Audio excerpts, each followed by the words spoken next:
¿Cómo les va, mis queridos amigos? En el día de hoy les traigo un problema que es de trabajo y energía. Obviamente un tema dentro de la física clásica. Como ustedes saben, la energía mecánica es la suma de la energía cinética, que es la de movimiento, y la potencial, que es de posición, de altura. La suma de las dos energías nos da el valor de la energía mecánica.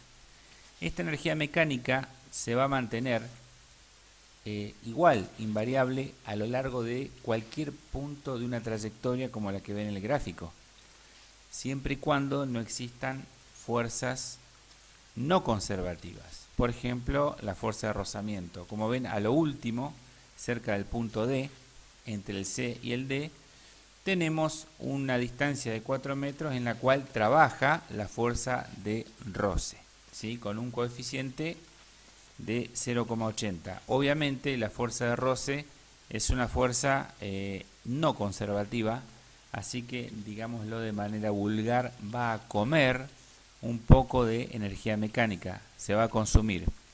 Por lo tanto, la energía mecánica en el punto A va a ser la misma que en el punto B, la misma que en el punto C, pero en el punto D vamos a tener un valor disminuido de la energía mecánica. La masa del objeto es 10 kilogramos, ¿sí? Está a una altura de 6 metros. Todos los datos los pueden ver bien en el gráfico. El punto C está a 4 metros y el punto D a 2 metros. Bien, la pregunta es calcular la velocidad en los puntos B y C, la energía potencial en el punto C, y la gran pregunta es si esta bola puede llegar al punto D, ¿sí? Si puede llegar al punto D. Bien, para lo cual vamos a ver si en el punto D existe energía cinética, si existe velocidad, porque si la energía cinética es cero, no va a llegar al punto D, ¿sí? Así que bien, vamos a comenzar. Como les decía, la energía mecánica va a ser la misma en el punto A, B y C. La energía mecánica en A es igual a la potencial y más la energía cinética en el punto A, y eso va a ser igual a la energía potencial más la cinética del punto B. Reemplazamos, la potencial es masa por gravedad por altura, y la cinética, como ustedes saben, es un medio de la masa por B al cuadrado, ¿sí? Obviamente la B en el punto A. Lo mismo para el punto B, masa, gravedad, altura y un medio de masa por velocidad en B al cuadrado. Bien, pero fíjense algo interesante. En el punto A hay altura pero no hay velocidad. La pelota está quieta. Recién va a empezar a moverse.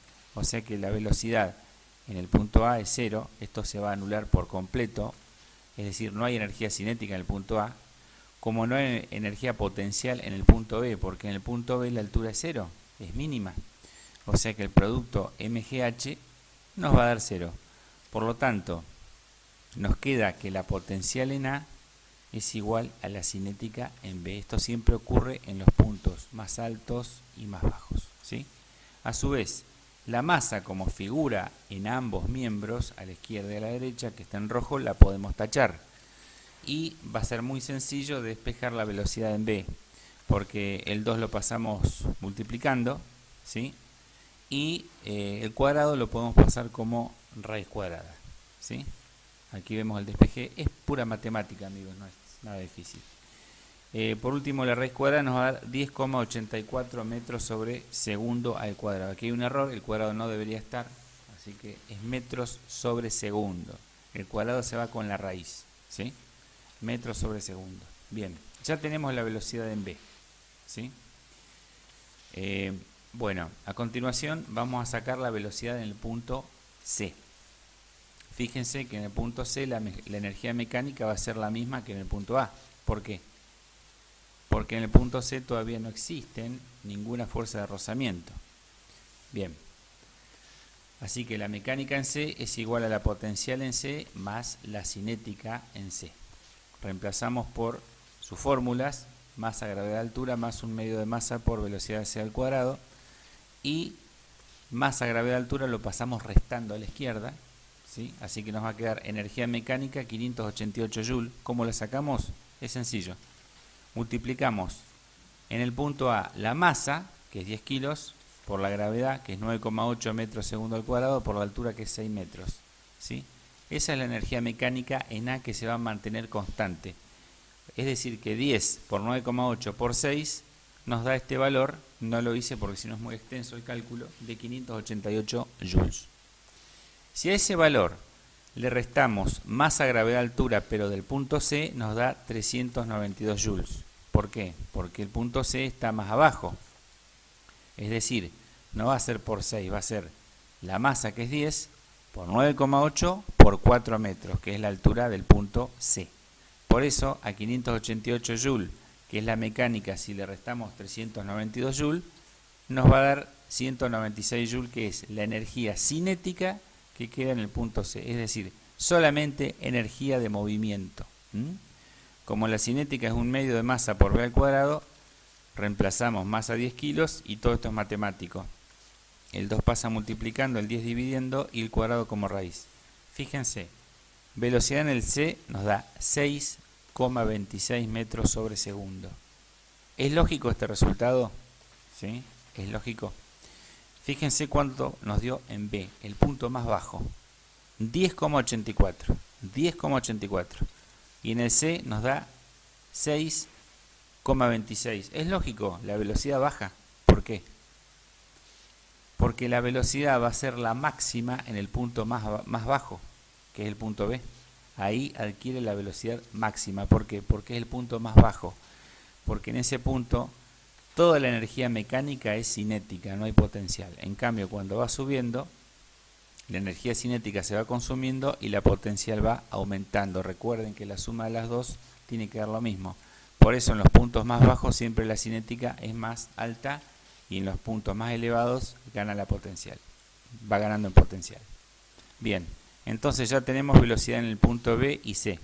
La potencial en C, como dijimos, es muy fácil porque era masa por gravedad por altura. Aquí está el cálculo, masa por gravedad por altura, 392 joules. Y nos quedaría lo último. La gran pregunta es si llega al punto D. Bien, para esto vamos a tener que calcular el trabajo de la fuerza de rozamiento. ¿Por qué? Porque antes del punto D actúa la fuerza de rozamiento y la vamos a ir calculando, ¿sí? Recuerden que el trabajo de la fuerza de rozamiento es fuerza por distancia. Esa es la fórmula de trabajo. Pero fuerza de rozamiento es igual a mu por la normal. Recuerden la normal, tienen que repasarlo de estática, es la fuerza que se opone al peso. Es decir, va a ser igual al peso, pero en sentido contrario en superficies horizontales. Si fuera con ángulo es más complicado, entre el coseno y ese tipo de cosas. Pero aquí no hay ángulos. El cuerpo va a lo último en un plano que es totalmente horizontal, como ustedes pueden ver aquí, ¿sí? Así que no hay ángulos. Bien. Entonces nos queda mu, que es 0,80. Recuerden que el mu no tiene unidad, es un coeficiente estático, es adimensional, por masa, por gravedad, por altura, ¿sí? Altura no, distancia, que son 4 metros. La fuerza actúa a lo largo de 4 metros. Eso nos da 313,6 joules.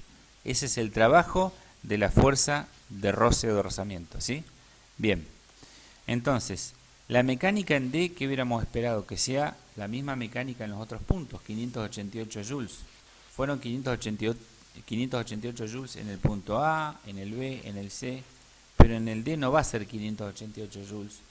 A ese valor le hay que restarle el trabajo de la fuerza de rozamiento. La fuerza de rozamiento consume energía mecánica, por eso hacemos esta resta. Y nos da 274,4 joules. Ese es el valor de la energía mecánica en el punto D. En ese punto, en el último, ¿sí? Bien, ahora en ese punto, fíjense que hay una altura que es de 2 metros. O sea que existe algo de energía potencial, ¿sí? Por lo tanto, lo que vamos a hacer es lo siguiente. A ese valor que nos dio 274,4, hay que tener en cuenta que es la suma de la cinética y la potencial. Si a ese valor le restamos la potencial, ¿sí?, que es masa, que nunca cambió, siguen siendo 10 kilos por 9,8 de gravedad por 2 metros, nos da 274,4 menos 196 joules. Fíjense, nos quedan 78,4 joules, amigos. Ese valor es solamente la energía cinética que queda en el punto D. Es decir, si a la mecánica le restamos la potencial, queda la cinética. ¿Y por qué me interesa la cinética? Porque la pregunta es si la bola llega. Si la bola llega, tiene que llegar con cierta velocidad. Por lo tanto, podemos asegurar que la bola llegó, pasó al punto D, ya que llegó con una cinética de 78,4 joules. Y eso es igual a un medio de masa por V al cuadrado. Ya que estamos, me tomé el trabajo de despejar la velocidad en D, ¿sí? El 10 que es masa pasa dividiendo, el 2 multiplicando y por último pasamos el cuadrado como raíz cuadrada. Me da 3,96 metros sobre segundo. Es decir, que la bola pasó ese tramo y llega al punto D con esa velocidad baja, pero llegó. Así que la respuesta es sí, llegó al punto D. Si la fuerza de rozamiento hubiera sido mucho mayor, seguramente la bola hubiera frenado en este sector y no llegaba. Este es un típico problema, un ejercicio de trabajo y energía asociados. Así que bueno, espero que les haya gustado, mis queridos amigos y seguidores. Dejen sus dudas, dejen sus comentarios. Como siempre les digo, pueden encontrar más material en www.quimicayalgomás.com. Así que bueno, les mando un abrazo y muchos éxitos en los exámenes. Hasta pronto.